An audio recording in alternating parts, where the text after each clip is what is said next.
বন্ধু, কোন স্বামী যদি স্ত্রীর বিরুদ্ধে কমপ্লেন করে, ওই স্ত্রীর ঠিকানা হবে হেল।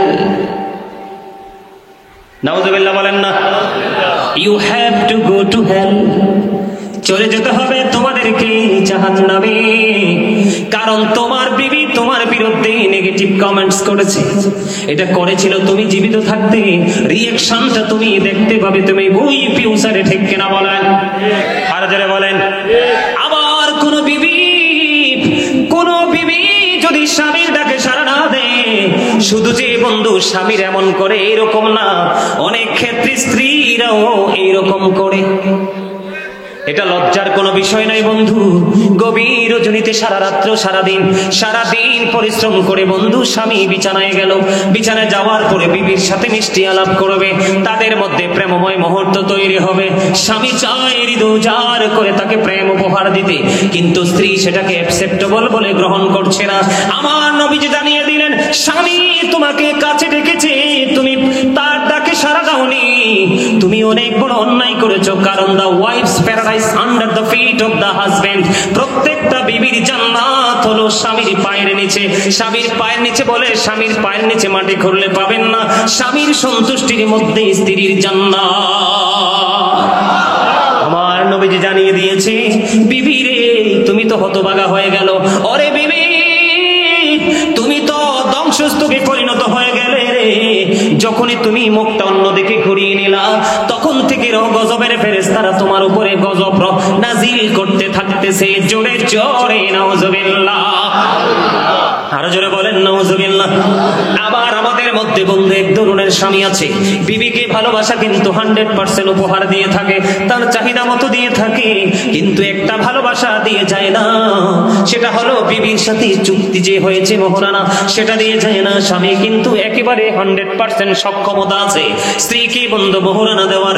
আমার নবীজি জানিয়ে দিয়েছে, ও বন্ধু হৃদয় খুলে শোনো, আমার নবী জানিয়ে দিয়েছে, তুমি যদি মৃত্যুবরণ করার আগে তোমার বিবিকে যদি তুমি মোহরানাটা দিয়ে না যাও, তাহলে কাল হাসুরের দিন তোমাকে জিনাকারীদের অন্তর্ভুক্ত করে তোলা হবে এবং সেই সাজা দেওয়া হবে। জোরে জোরে বলেন নাউযুবিল্লাহ। এই শিক্ষা আমাদের দরকার আছে না? এই শিক্ষা যখন বাবা মার মধ্যে থাকবে, তারা যখন বাস্তবায়ন করবে, সন্তান অটোমেটিক্যালি মানুষের মতো মানুষ হয়ে যাবে। আমি আপনাকে বলি, একটা সন্তানকে মানুষের মতো মানুষ করতে হলে 3টা জায়গা সমান করে দিবেন তাকে। কয়টা? আরো যারা বলেন কয়টা? একটা হলো তার পারিবারিক শিক্ষা, আর একটা হলো বন্ধু তার সামাজিক শিক্ষা, আর একটা হলো তার কোন ধরনের বন্ধুদের সাথে সে মিশছে, সেই দিকে আপনার কঠোর দৃষ্টি রাখা। সারা গ্রামের মানুষ জানবে আব্দুল্লাহর ছেলে ওমর বড় হয়ে গেছে, কিন্তু আপনাকে মনে করতে হবে আমার বাচ্চাটা এখনো শিশুই রয়ে গেছে, তাহলেই আপনার সন্তান হবে মানুষ। কথা বোঝেন নাই? বাবা মার কাছে কি সন্তান কখনো বড় হয়? কখনো বড় হয়? আমার এই কথা কি আপনারা বুঝতেছেন? ফ্যামিলি, তার সমাজ, তাকে সোসাইটি দিতে হবে, তো দিতে হবে কিনা? তারপরে আপনার ফ্রেন্ড সার্কেল, এটা ঠিক কোন দিকে যাচ্ছে, কার সাথে মিশছে, সেটা আপনাকে ফলো করতে হবে। আপনারা নবীর কাছ থেকে শিক্ষা চাইছেন না? তো বর্তমানে এই আলোচনাগুলো দরকার কিনা, এগুলো জানা দরকার কিনা? গতকালকের প্রোগ্রামে বিষয় একটা দিছে, দেওয়ার পরও আইসা বলতেছে, হুজুর আমার এলাকায় স্বামী স্ত্রীর মধ্যে দুনিয়ার গন্ডগোল, স্বামী স্ত্রী নিয়ে আলোচনা করেন। কিন্তু যে বিষয়টা দিচ্ছে সেই বিষয়টা নিয়ে আলোচনা করতে করতে লম্বা সময় পার হয়ে গেছে, তারপরে ছোট্ট করে একটু তাদেরকে শোনাইছি। আপনারা কি আমার কথাগুলো মনে রাখতেছেন? সবগুলো মনে রাখা সম্ভব হবে না, কারণ আমরা তো আর একদিন দুই দিনে পরে এগুলো ব্রেইনে সেট আপ দেই নাই। বছরের পর বছর, যুগের পর যুগ পড়তে আল্লাহ কি করেছে, ওই বিবেকটাকে উন্মুক্ত করে দিয়েছে, তখনই কিন্তু এটা সম্ভব হয়েছে। আপনাদের এখানে অনেক মিডিয়া আছে, আপনারা মিডিয়ার মাধ্যমে আপনারা জেনে নেবেন। আপনারা যারা যুবক ভাইরা এখানে দাঁড়িয়ে আছো, তোমাদেরকে বলবো, যদি তোমাদের দাঁড়িয়ে থাকার ইচ্ছা থাকে, আমি তোমাদেরকে বলবো মাহফিলের সৌন্দর্যের জন্য একবারে সামনে আইসা সারিবদ্ধভাবে দাঁড়াও। সামনের দিকে আইসা, এই পাশে আইসা খালি জায়গাটা দিয়ে এভাবে দাঁড়াও, খালি জায়গাটা দিয়ে এভাবে দাঁড়াও। আর মুরব্বীরা যারা পিছনে বসে আছে তাদেরকে বলো চেয়ারটা নিয়ে সামনে চলে আসতে। চেয়ার নিয়ে সবাই এই আমার দাদাদের মতো আপনারা সবাই তাদের সারিতে চলে আসেন জান্নাতের বাগানের সৌন্দর্যের জন্য। আমি কিন্তু প্রোগ্রাম শেষ করে দিব, অনেক হয়ে গেছে। সম্মানিত উপস্থিতি, আমার দিকে তাকান বন্ধুরে আমার। আমার আরো আলোচনা বাকি রয়ে গেছে বন্ধু, একটু করতে চাই, শুনবেন তো? আমার যে আলোচনার সময় সেটা কিন্তু লাইন সময় শেষ হয়ে গেছে, তারপরেও সময় দেব। আমাদের দেশে ইমাম সাহেবকে নিয়ে তর্ক বিতর্ক হয় কি হয় না? আরো জোরে বলেন। আমাদের দেশে তর্ক বিতর্ক হয়।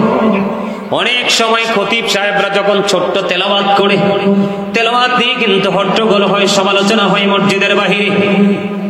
আজকের পর থেকে কোনোদিন ইমাম সাহেব যেটা করছে এটার বিরুদ্ধে সমালোচনা করবেন না বন্ধু।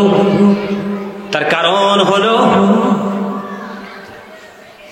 আল্লাহ রাসূলের একজন প্রিয় সাহাবী, বন্ধুরে আমার,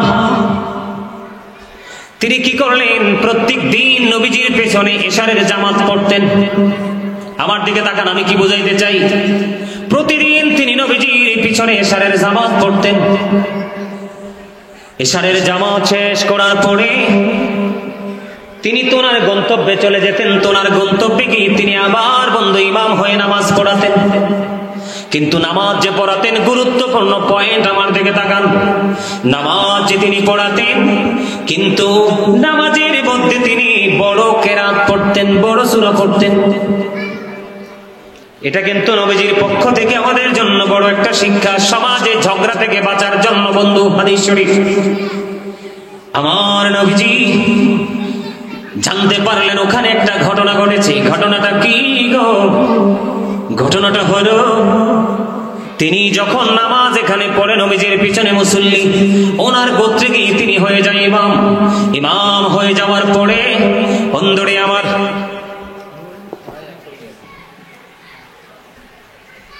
আরে এটা তো বলতো তো, এটা তো ফরজ।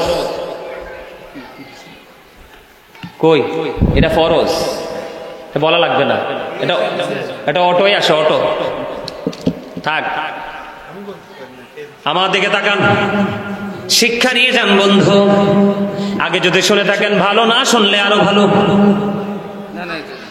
এবার আমার নবীজি শুনতে পারলো এখানে একটা গন্ডগোল হয়েছে। হুজুর, গন্ডগোলটা কি? যে সাহাবী নবীজির পিছনে নামাজ পড়িয়ে এসে আবার তিনি নামাজ পড়ান, তিনি লম্বা কেরাত পড়তেন। একদিন এশারের জামাতে একজন মুসল্লি কি করলো? ওনার পিছনে জামাতে নামাজ পড়ে নিজে নিজে নামাজ শেষ করে তিনি খেজুর বাগানে পানি দিতে চলে গেছে। বিচারটা চলে গেল নবীজির কাছে। নবীজির কাছে যখন বিচার চলে গেল, এবার নবীজি ইমাম সাহেবকে ডাকাইছে। আল্লাহু আকবার বলেন না? কাকে ডাকাইছে? আরে জোরে বলেন। ইমাম সাহেবকে ডাকিয়েছে। আমার নবীজি ডাক দিয়ে বললেন, ওই খেজুর বাগানে যদি পানি না দেওয়া হয়, সেচের ব্যবস্থা যদি না করা হয়, তাহলে পৃথিবীর মানুষ খাবার খেতে পারবে না। আগে তোমার জীবন, তারপরে তোমার আমল, তারপরে তোমার কাজ। কারণ হলো এই পৃথিবীর বুকে মানুষের জীবনে শারীরিক পুষ্টির অনেক বড় ভূমিকা রাখে খেজুর। ঠিক কিনা বলেন? দেখেন নবীজির শিক্ষাটা কেমন, বাস্তবতাকে নবীজি কেমন করে মূল্যায়ন করেছে। নবীজি খেজুর বাগানের মালিককে শাসন করতে পারত। ঠিক কিনা বলে?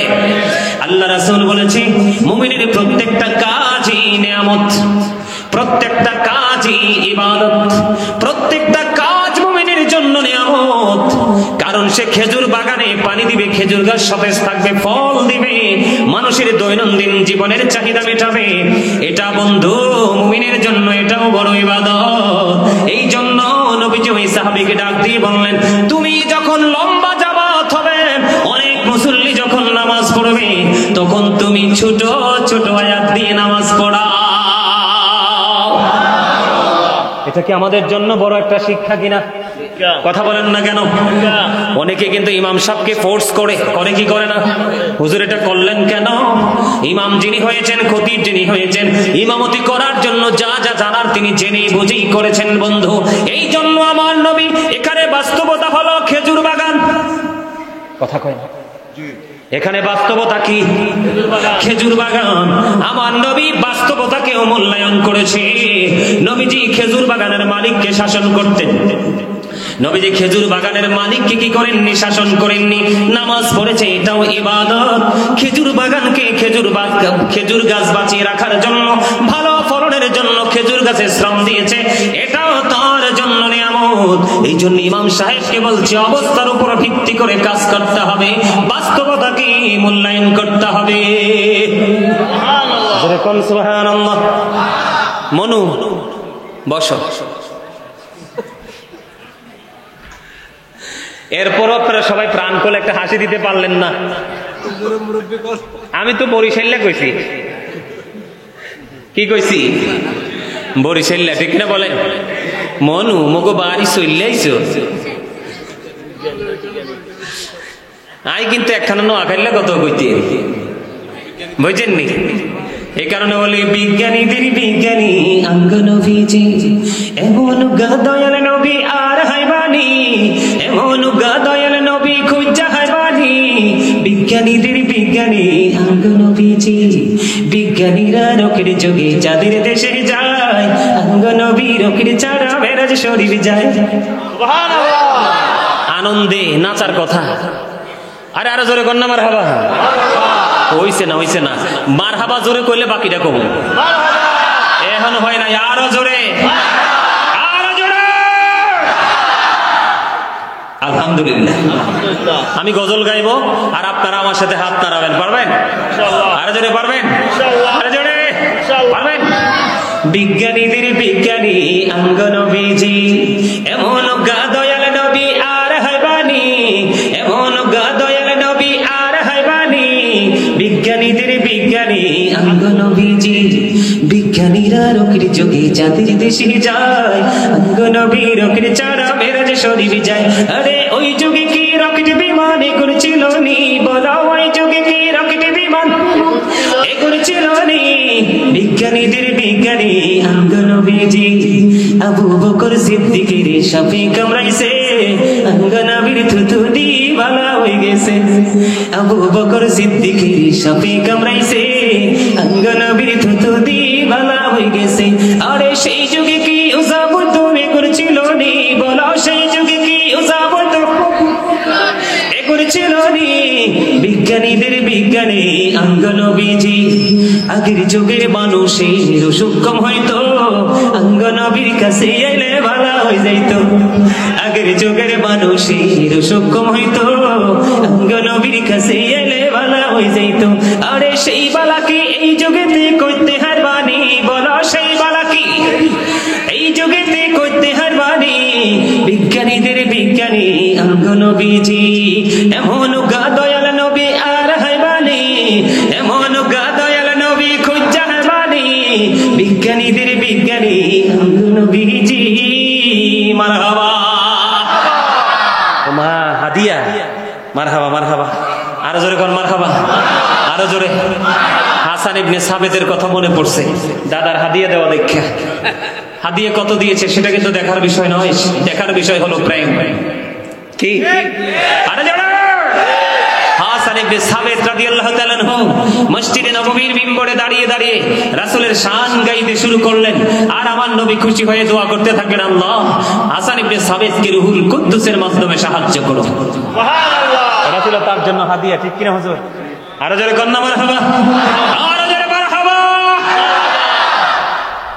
বন্ধুরে আমার, একটু মন দিয়ে শুনবেন আমার কথাগুলো বন্ধু। তাহলে ইমামতি করলেই শুধু চলবে না, মরিচ খেতেও পানি দিতে হবে। যখন আপনার নামাজের সময় হয়ে যাবে, এই মুহূর্তে আপনি দেখতেছেন প্লাবন শুরু হয়ে গেল, আপনার মাছের পিসারি, মানুষের রিজিক নষ্ট হয়ে যাবে, তখন আপনি নামাজ ছেড়ে দিয়ে আপনি আগে সেইটাকে সংরক্ষণ করে এসে নামাজ পড়বেন। কারণ এটা শুধু আজকের এই মুহূর্তের জন্য, অন্য সময়ের জন্য নয়। বুঝছেন আমার?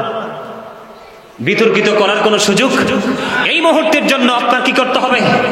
আগে আপনার রিজিকটাকে কি করতে, সুরক্ষা দিতে হবে। কারণ এটা আপনারও রিজিক, অসংখ্য মানুষেরও। ঠিক না ঠিক? আরো জোরে কথাকে বুঝে আসছে? আমরা মসজিদের জন্য টাকা চাইলে দেই না, মাহফিলের জন্য টাকা চাইলে দেই না, শক্ত হয়ে থাকি। রাসূলের সাহাবী অসুস্থ হয়ে গেল, নবীজি সেই সাহাবীকে দেখতে গেলেন। দেখতে যাওয়ার পরে কোনো সমস্যা তাইলে সাইলেন্ট থাকতে হবে, কিন্তু জাস্ট আমি আপনাদেরকে শিখাইতে আসছি আজকে।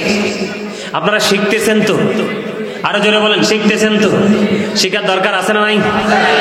ইসলাম কি জানতে চাইলে উত্তর হবে কি মুসলিম নামে এই কথাটি কয়জন ভেবেছি, রে কয়জন ভেবেছি। বলেন, ইসলাম কি জানতে চাইলে উত্তর হবে কি মুসলিম নামে এই কথাটি কয়জন ভেবেছি, রে কয়জন ভেবেছি। আল্লাহর ইচ্ছা বান্দার প্রতি অর্জন করো নবীর খুশি। কথাগুলো খেয়াল করবেন। আল্লাহর ইচ্ছা বান্দার প্রতি অর্জন করো নবীর খুশি।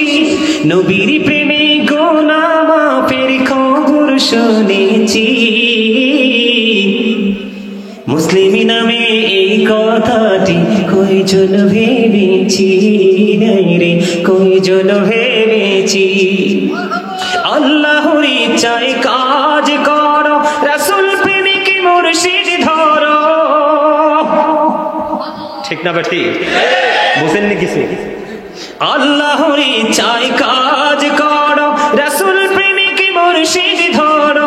দুজাহানের সুখের ভান্ডার তোমায় দিয়েছি। মুসলিম নামে এই কথাটি কয়জন ভেবেছি, রে কয়জন ভেবেছি। যে মুর্শিদে আল্লাহর ইচ্ছায় কাজ করে যায় সর্বদাই, সেই মুর্শিদের ইচ্ছায় আমি মিশে রয়েছি। মুসলিম নামে এই কথাটি কয়জন ভেবেছি। আরো জোরে বলবেন না মারহাবা? আরে আরো জোরে। বন্ধুরে আমার, যেটা আমি বলতে চেয়েছিলাম, অসুস্থ সাহাবীকে যখন নবীজি দেখতে গেলেন, এবার ওই সাহাবী একটা ডাক দিয়ে বললেন, ইয়া রাসূলুল্লাহ, ইয়া হাবিবাল্লাহ, নবী গো, ও আমার প্রাণের নবী, আমার যে সম্পদ আছে আমি পুরো সম্পদটা আল্লাহর পথে খরচ করে দিতে চাই, দান করে যেতে চাই। নবীজি বলে দিলেন, না না। খেয়াল করবেন, নবীজি যখন আপত্তি করলেন, এবার দ্বিতীয়বার তিনি বললেন, ইয়া রাসূলুল্লাহ, পুরোটা যদি না দেই তাহলে আমি অর্ধেকটা দান করে দেব। ইয়া রাসূলুল্লাহ, এই সম্পত্তির ভাগ করে অর্ধেক আমি ধরো খরচ করে দিব গো। নবীজিকে আল্লাহ রাব্বুল আলামিন, আল্লাহর হাবিব বললেন, না না, তুমি অর্ধেক দেওয়ার প্রয়োজন নেই। ইয়া রাসূলুল্লাহ, ইয়া হাবিবাল্লাহ, তাহলে 1/3 দিয়ে দেব। নবীজি যখন বললেন 1/3 দিয়ে দিব, বন্ধু, নবীজি এবারে সম্মতি দিলেন। দুইবার তিনি নিষেধ করলেন। তিনি পুরোটা দেওয়ার পক্ষেও নয়, অর্ধেকটা দেওয়ার পক্ষেও নয়, 3 ভাগের 1 ভাগ দেওয়ার পক্ষে তিনি গেলেন। কেন? কারণ আমার নবীজি বাস্তবতাকে মূল্যায়ন করেছে এবং আমাদেরকে একটা শিক্ষা দিয়েছে, আল্লাহকে ভালোবাসলে সব কুরবানি করে দিতে হবে এমনটি নয়। রাসূলের আদর্শ মানতে গেলে আপনি নিঃস্ব হয়ে সব কিছু আল্লাহর পথে খরচ করে দিতে হবে এমনটি নয়। নবীজির কাছে বাস্তবতা হলো, তুমি যদি চলে যাও, তোমার নেক্সট যে জেনারেশন আছে, তোমার যে ওয়ারিস থাকবে, তোমার যে আপন স্বজন থাকবে, তারা যেন তোমার অন্তকালের পরে, তোমার ইন্তেকালের পরে যেন মানুষের কাছে হাত পেতে ভিক্ষা করতে না হয়। তুমি শুধু দান করলে চলবে না, তোমার সন্তানকেও বন্ধু স্বাবলম্বী করে যেতে হবে। ইসলাম কত সুন্দর দেখছেন, নবীজির শিক্ষা কত চমৎকার দেখেছেন। আমার নবী দিনকেও জিন্দা রাখার সিস্টেমটা শিখিয়ে দিয়েছেন এবং আপনি এবং আপনার পরবর্তী জেনারেশন যেন কারো কাছে হাত পাততে না হয় সেই ট্রেনিংটাও দিয়েছেন। এখানে বাস্তবতাকে রাসূল মূল্যায়ন করেছেন, ঠিক কিনা বলেন? আমরা কি সেটা করব?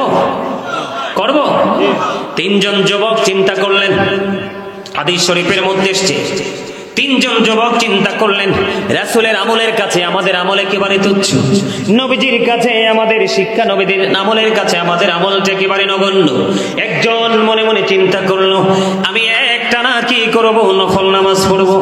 আরেকজন বললেন, আমি একটানা রোজা রাখতে থাকবো। আর একজন বন্ধু মনে মনে চিন্তা করলো, আমি আমার বিবির সাথে দেখাই করব না। আমার নবীজি তাদের এই বক্তব্যটা শুনলেন, শোনার পরে তাদের কাছে এসে বললেন, ক্বালা আইয়ুকুম মিথলি, তোমরা কে আছো রে আমার মতো? সুবহানাল্লাহ বলেন না? তোমরা দেখো না আল্লাহর কুদরতি ভাবে নবীকে খাওয়ায়। নবীজি রোজার মতো তোমার রোজা তুমি কখনো রাখতে পারবা না। নবীজির নামাজের মতো নামাজ তুমি কোনটাই করতে পারবা না। বিবিকে স্পর্শ করা ছাড়া, বিবির হক আদায় করা ছাড়া তুমি যত বড় বুজুর্গ, যত বড় আল্লাহওয়ালা, যত বড় পাপী হও, যত বড় আল্লাহওয়ালা হও না কেন, আল্লাহর দিদার পর্যন্ত যাইতে পারবা না। ঢাকা থেকে গত কয়েকদিন আগে একজন ব্যাংকের অফিসার, ইলিফেন্ট রোডে তিনি চাকরি করেন ব্যাংকের নামটা বলবো না, আমি যদিও জানি ব্যাংকের নাম। উনি আমাকে বললেন, হুজুর, একজন নামদারি কতুদি মৌলবী, আমি কিন্তু কোরআন হাদিস জানি না, সে বলেছে একজন পুরুষ নাকি 4টা বিয়ে না করলে তার পাপ হবে। নাউজুবিল্লাহ বলেন না? আর জোরে বলেন নাউজুবিল্লাহ। বিষয়টা কিন্তু এমন নয়, বিষয়টা কিন্তু উল্টো। তার মানে এই বক্তব্যটা দিয়ে মানুষ পুরুষদেরকে, বন্ধু, স্বামী স্ত্রীর মধ্যে কলহ সৃষ্টি করার পায় তারা। কথা কয় না? বিয়ে করেন না 2 নাম্বারটা সমস্যা নাই তো, কিন্তু 100% বড় বিবি মত দিতে হবে। মনে করবেন যেই পুরুষ বড় বিবির মত ছাড়া বিয়ে করে, তার মনে কিন্তু ভালো উদ্দেশ্য নাই, খারাপ উদ্দেশ্য। তে আরেকটাকে বিয়ে করে বড় বউকে কষ্ট দিবে। আর যে একটা বিয়ে করার পরে বড় বউকে কষ্ট দিয়ে দ্বিতীয় বউ নিয়ে হাসি খুশিতে আমোদ প্রমোদ করবে, তার অর্ধাংশ কুজু করে কাল হাসরের ময়দানে তোলা হবে। জোরে কন্যা নাউজুবিল্লাহ। আর জোরে। চাইলে আপনি গায়ের জোরে সব করতে পারবেন? চাইলে আপনি গায়ের জোরে সব করতে পারবেন? পারবেন? এই জন্য নবীজি বলেছেন, একাধারে নামাজ পড়লে চলবে না, একাধারে রোজা রাখলে চলবে না, বিবির কাছ থেকেও দূরে থাকলে চলবে না। নামাজের সময় নামাজ, যখন যেটা প্রয়োজন সেটাই করতে হবে। এটা হলো বন্ধু নবীজির শিক্ষা।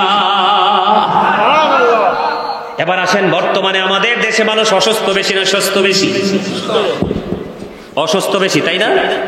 গড় আয়ু হিসাব করলে ইন্টারন্যাশনাল জরিপে এসছে বাংলাদেশের মানুষ সবচেয়ে বেশি দুর্বল, ঠিক না?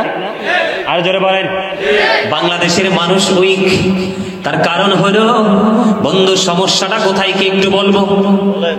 সমস্যাটা হলো আপনাদের বিজ্ঞান যেটা বলে আপনি সেটাই শোনেন, কিন্তু বিজ্ঞানীদের বিজ্ঞানী যিনি তারটা শোনেন না।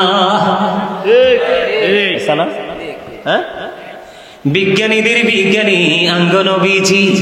এটার মধ্যে অনেক ওয়াজ লুকায়িত আছে পিছনে। বন্ধুরে আমার, এখন বর্তমানে যেই দেশ ইরান হিসাবে আমরা জানি কি? কথা কয় না? আরে সবাই বলেন না?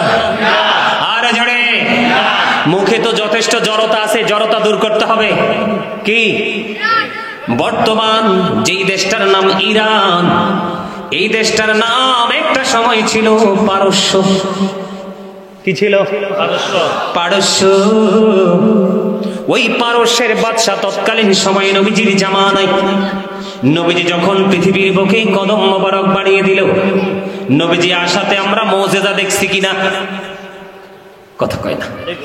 মুজিজা বুঝেন নাই? আরে চোখে দেখলেই শুধু দেখা হয় না, অন্তর দিয়েও কিন্তু দেখা যায়।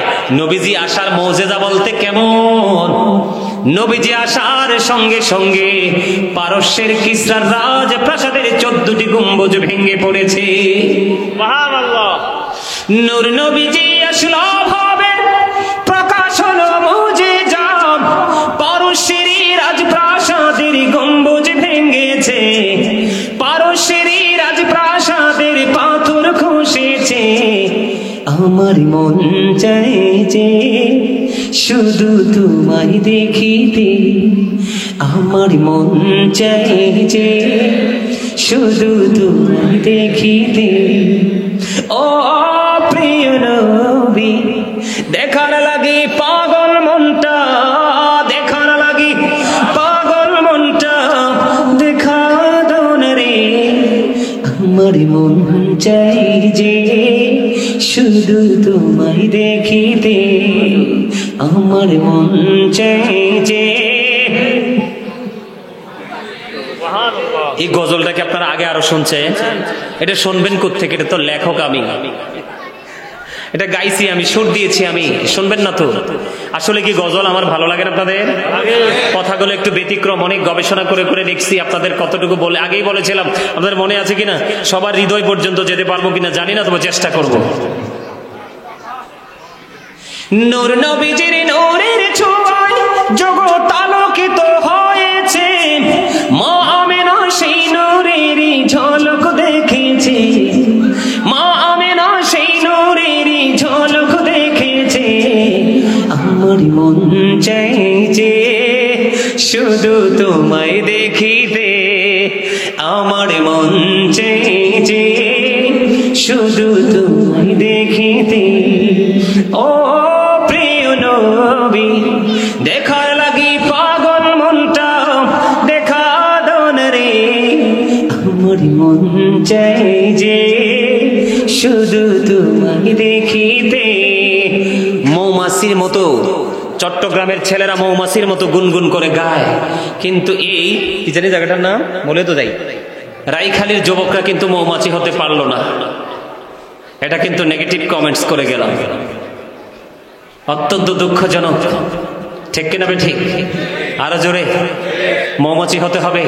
মৌমাছি যখন স্থান পরিবর্তন করে গুনগুন করে নবীর দুরূদ পড়তে থাকে, এটার মধ্যে কি কোনো ত্রুটি থাকে? আওয়াজের মধ্যে কোনো ধরনের 19-20 থাকে? আমরা নবীর প্রেমিক, আমরা হচ্ছে নবীর প্রেমের ভ্রমর, ঠিক কিনা বলেন? আরো জোরে বলেন। আমরা গুনগুন করে নবীর প্রেমের গান গাইতে থাকবো যতদিন পর্যন্ত জীবন আছে, ঠিক কিনা বলেন? আরেকটা গজল গাইবো, শুনবেন? ওগো নবীজি কেমন করে বলো তোমায় দেখি, ওগো নবীজি কেমন করে বলো তোমায় দেখি।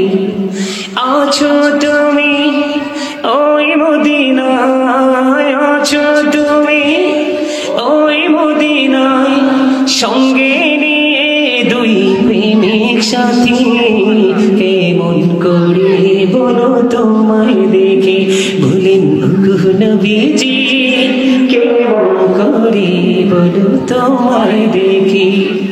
দেখার আশা আমার মনে পুষে রেখেছি আপন করে। বলেন দেখার আশা পুষে রেখেছি যতন করে। পাই যদি গনবি তোমার দিদার, শীতল হবে মোর দুটি আঁখি, কেমন করে বলো তোমায় দেখি। ভালো লাগে? ভালো লাগে? এটাও আমার লেখা, আমার সুর। মাথাবা বলেন না আর জোরে। বন্ধুরে আমার বলতেছিলাম, এখন বর্তমানে যে দেশটার নাম ইরান, এটার নাম একটা সময় ছিল পারস্য রাসূলের জামানায়, আজ থেকে ১৫০০ বছর আগে। ও বন্ধু দেখেন নবীজির শিক্ষাটা কেমন। এই জন্য আমার আল্লাহ বলেছেন, join with my dear people, come to my paradise. আমার প্রিয় লোকেদের সাথে যুক্ত হও আর আমার জান্নাতে চলে আসো। আমার আপনার প্রাণের নবী বন্ধু নবীজি যখন মক্কাতুল মুকাররমায় যখন আগমন করলো, তখন এখান থেকে বন্ধু সকল ধরনের প্রতিকূলতা বন্ধু শেষ হয়ে গেল, কোনো অসুখ বিসুখ রোগ বিমার নাই। তখন এই পারস্য থেকে একজন চিকিৎসক এসেছে আরবে, আসার পরে তিনি 2 বছর পর্যন্ত এখানে ছিলেন। কয় বছর? 2 বছর পর্যন্ত তিনি এখানে অবস্থান করেছিলেন। 2 বছর থাকার পরেও ওই তৎকালীন সময়ের ডক্টর বন্ধু তিনি কোনো রোগী পায় না। 2 বছর বিচরণ করলো। 2 বছর বিচরণ করার পরে তিনি কি করলেন? এবার মদিনার কামলেওয়ালার কাছে চলে গেলেন। যাইয়া মদিনাওয়ালাকে ডেকে ডেকে বলে, নবী গো, আজকে আমি 2টা বছর এই আপনার এই দেশের মধ্যে ভ্রমণ করলাম, একটা রোগী আমি পাই যায়নি ট্রিটমেন্ট করার জন্য। জোরে জোরে সুবহানাল্লাহ। ইয়া রাসূলুল্লাহ, ইয়া হাবিবাল্লাহ, নবী নবী গো, ও প্রাণের নবী, এই অসুস্থতা না হওয়ার কারণ, অসুস্থ না হওয়ার কারণ কি? এবার নবীজি বললেন ভেরি সিম্পল বিষয়। সে বিষয়টা হলো, বন্ধু, আমার এই দেশের মানুষগুলো অতিরিক্ত খিদা না লাগলে তারা খাবার নিয়ে বসে না। আবার যখন খাবার নিয়ে বসে পেটটা ভরার আগেই তারা খাবার ছেড়ে যায়, খাবার ছেড়ে দেয়। তার ব্যাখ্যা হলো, বন্ধু, আপনি আপনার মতো করে পেটটাকে 3 ভাগে ভাগ করবেন। একটা ভাগ আপনি, বন্ধু, খাবার দিয়ে ফিল আপ করবেন, আর একটা ভাগ আপনি, বন্ধু, পানি দিয়ে ফিল আপ করবেন, আর একটা ভাগ 100% আপনি খালি রেখে দিবেন। তখনই আপনি রোগ মুক্ত থাকতে পারবেন। আসেনি সে শিক্ষা? মা গো মা, বিয়াতে গেলে দেখা যায় নিজের ঘরে এক প্লেট খাবার খাইতে পারে না, আর বিয়ে বাড়িতে গেলে হি ইজ ভিআইপি পারসন। ঠিক কিনা বলে? বাপরে বাপ, দারুচিনির মধ্যে পোলাও লেগে আছে, এগুলো চষে খায় না, আদা গোস্ত খেয়ে জুটার প্লেটে ফেলে দিয়েছে। ঠিক না বলেন? দধি খেতে দিয়েছে, তুমি কেন বোঝো না? একটু একটু করে গাভী থেকে দুধ এসে 1 কেজি হয়েছে, আর সেকে জাল দিতে দিতে কত গ্রাম, 500 গ্রাম ধরেন, বা 750 গ্রাম হয়েছে, তারপরে দধি হয়েছে।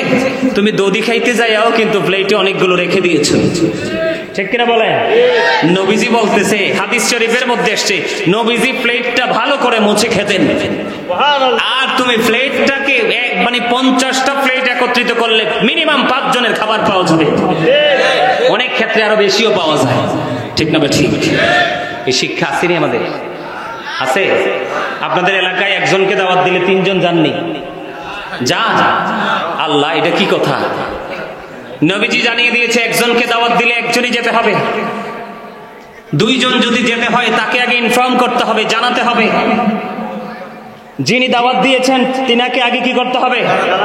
জানাতে হবে। আবার অনেকে দাওয়াত রেখে মিস করেন, এমনও তো আছে। নবীজি বলেছে, তোমার যদি তার বাড়িতে দাওয়াতে যাওয়ার ইচ্ছা না থাকে, মেজবানিতে যাওয়ার ইচ্ছা না থাকে, তুমি দাওয়াত দেওয়ার সময় তাকে না করে দিবে। তার কারণ, তুমি দাওয়াত রাখার কারণে তোমার আয়োজন হয়েছে।